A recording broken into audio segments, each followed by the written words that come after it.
All right, in our school zone coverage tonight, the Iowa Department of Education recently honored 9 teachers across the state as Regional Teachers of the Year.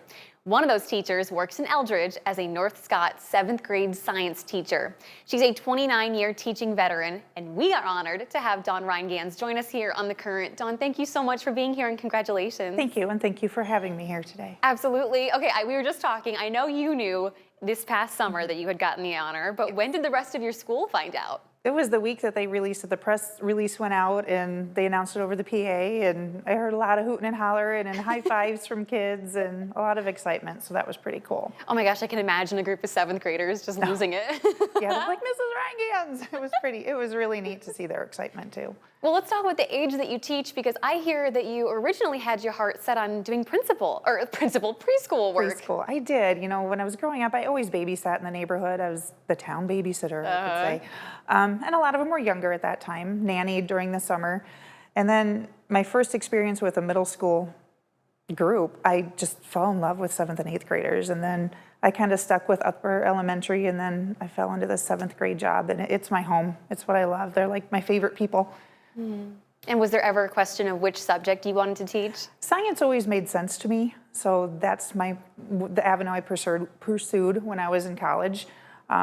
It's fun, it's exciting, it's always changing. There's always new things out there, and it's just, the phenomena is really interesting. Makes sense of the world around you.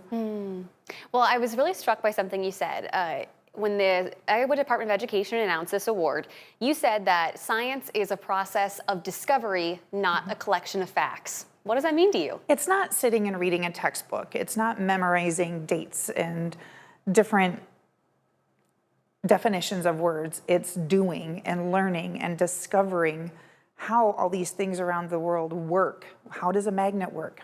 How does that work in our headphones? You use headphones every day, computers. So it's going to be learning about that and what makes these things function.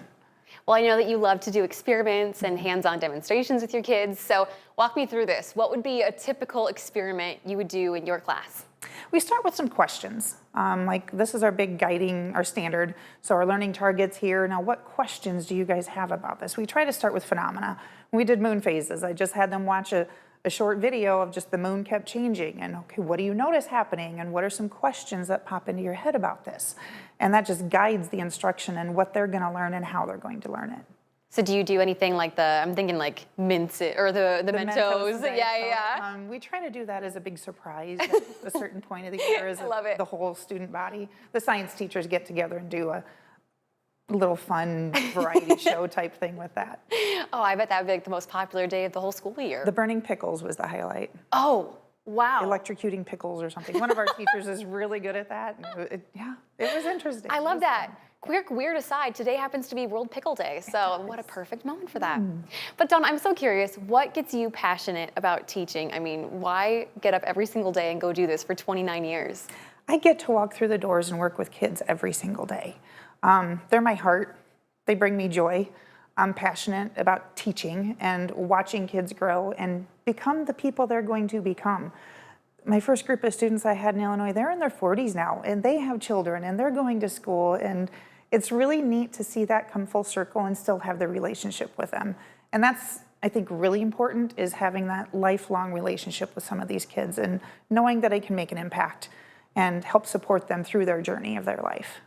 So then, do you have any advice for any up-and-coming teachers? Give yourself grace, be patient, and find somebody to lean on.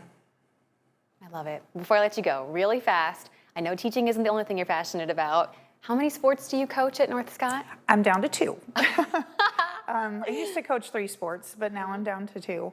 So I have volleyball. I'm in the junior high now for volleyball, and then I also coach high school track. And I imagine that just is another huge part of what you love about this job. It's busy, but I love it, yeah. And I've had a very supportive husband and children that have allowed me to do this for this long. And that makes all the difference. Yes, it does. Dawn, congratulations. What an incredible honor. Your students are lucky to have you. Well, thank you so much.